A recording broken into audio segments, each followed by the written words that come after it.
I wrote this little short story when I was in the second grade and I was 7 years old called Greed, and I want to read it to you. It was a cool summer day. As the wind blew upon my face, I felt a certain warmth.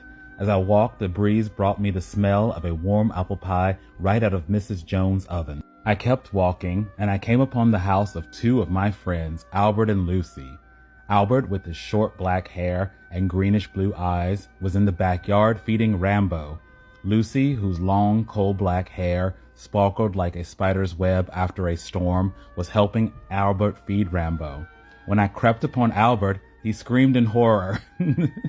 We all sat around thinking of something to do.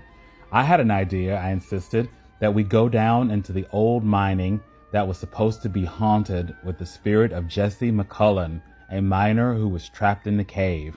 Ever since I can remember, our parents telling us not to go into that cave, that it was very dangerous, and we might get hurt very badly. At first, Albert and Lucy were afraid to go, but finally they agreed. Entered the cave, it was very dark and damp.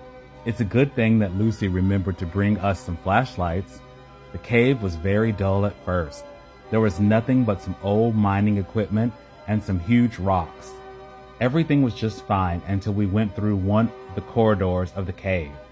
There was a hole so wide and so deep that you couldn't see the bottom.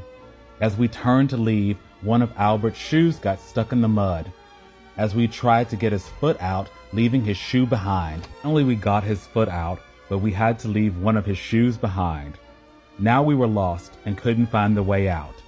Albert asked us if we could stop and rest a minute because the foot with no shoe on was getting scratched by the hard rocks on the cave floor.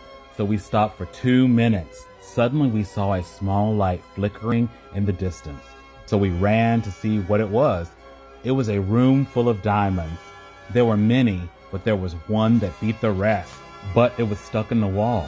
I asked Albert and Lucy to help me get it. But when we pulled it, the cave began to fall in. We took off running as fast as we could. As we got closer and closer to the entrance, Albert, who was running much behind me and Lucy, fell very hard on his left hand. Suddenly, a big boulder came crashing down on him. Lucy and I escaped. I guess that proves that you shouldn't let your curiosity get the best of you. We found out the hard way. Lucy grew up and became the first lady president, and I grew up and became a district attorney. And that's my book. I think it's cute that I was already a young feminist. My teacher responded, your descriptions are excellent. I particularly like the way you described Lucy's hair. So that's my book from 7-year-old me, and I can't wait to hear what you think of it. Love you.